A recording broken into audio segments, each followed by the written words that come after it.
Welcome to Lotus Lane Daily. I'm glad you're here. Today's wisdom is for anyone going through something hard. You know that feeling when your phone buzzes, you see it is your family, and before you even read the message, you feel a weight settle on your chest? They want something: a visit, money, a favor, your presence at an event you dread, a problem solved that is not yours to solve. And you already know you will say yes. Not because you want to, because the thought of saying no fills you with a dread so heavy it is easier to just give in.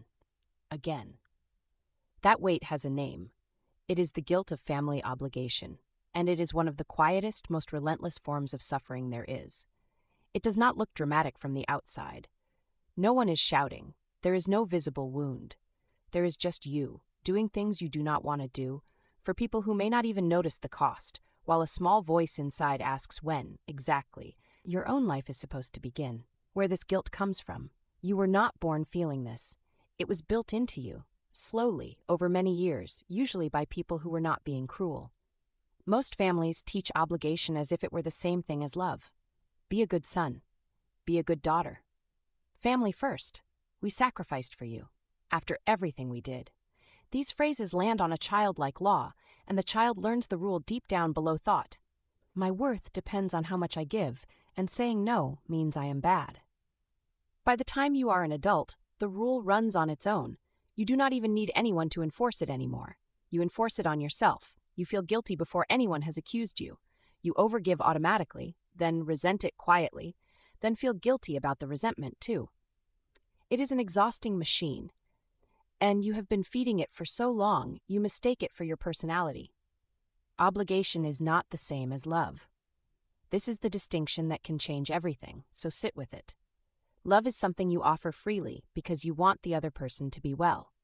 Obligation is something extracted from you, whether you want to give it or not, with guilt as the collection tool.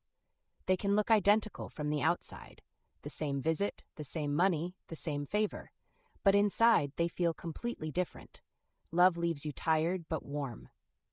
Obligation leaves you drained and faintly bitter. Here is the part that is hard to hear. When you act purely from guilt, you are not actually giving love. You are giving compliance, and the people you love can often feel the difference, even if no one names it. A gift handed over with a clenched jaw is not really a gift. An old writing puts something simply that is worth holding on to. It says that a heart filled with gratitude has no room for complaint, and that a life without complaint is a life of deep happiness. Notice the order there. Gratitude comes first, and the giving flows from it naturally. Real giving starts from a full heart, not a guilty one. If you cannot find any gratitude in an act, only dread that is worth paying attention to. It is information, not a moral failure. The fear under the guilt. If you look underneath the guilt, you usually find fear. Fear that if you say no, you will be seen as selfish. Fear that you will be cut off, talked about, no longer loved. Fear of being the one who broke the unspoken rule. For many people, especially those raised in close or traditional families, that fear is not paranoid. There may genuinely be a cost. People may genuinely be disappointed in you. But notice what you are doing when you give in to avoid that cost. You are buying other people's comfort with your own life in small daily installments, and the bill never stops. There is no final payment that earns you your freedom. Endless obligation has no finish line. You could give and give until you are old and still feel you owe more. Things that actually help. Tell the difference, request by request. The next time family asks something of you, pause before answering and ask yourself one honest question. If there were no guilt involved at all, would I want to do this? Sometimes the answer is yes, and then you can give freely and feel good about it. Sometimes the answer is no, and the only reason you are considering yes is fear. Naming that does not mean you must refuse. It just means you are choosing with open eyes instead of on reflex. Practice the small no. You do not have to start by refusing something huge. Start with something minor, a small request you would normally absorb without thinking. Say no kindly and without a long defense. I can't this time. Notice that the world does not end. The guilt will spike, then settle. You are slowly teaching your nervous system that no is survivable. Drop the over-explaining. Guilt makes us justify endlessly, as if a good enough reason will earn permission. It will not, and the long explanation actually invites argument.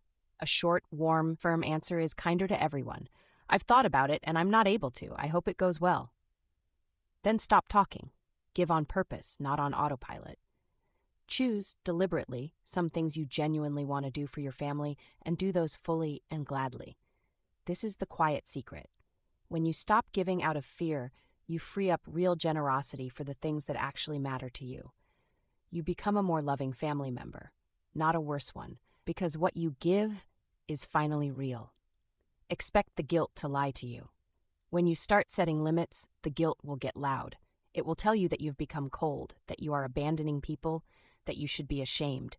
Treat it like a smoke alarm with a faulty sensor. The noise is real.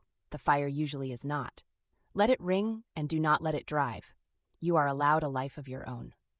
Somewhere along the way, you may have absorbed the idea that a good person has no needs, that wanting your own time, your own money, your own peace is a kind of betrayal. It is not. You are a whole human being, not a resource the family draws from. Your one life is not a thing you owe away in pieces. An old writing reminds us to be grateful to our parents, however imperfectly they expressed their love, because they gave us life. That gratitude is real and worth keeping. But gratitude for the gift of a life is honored by living that life, not by handing it back day after day out of fear. One last thing. The guilt will not vanish overnight. It was built over decades, and it loosens slowly in small acts of choosing for yourself and surviving the discomfort that follows. You will get it wrong sometimes. You will overgive, then resent, then feel guilty. And that is part of the unlearning, not a sign of failure. But every time you give because you truly want to, and every time you decline without collapsing into shame, you are quietly rewriting a rule that was written for you long before you could agree to it.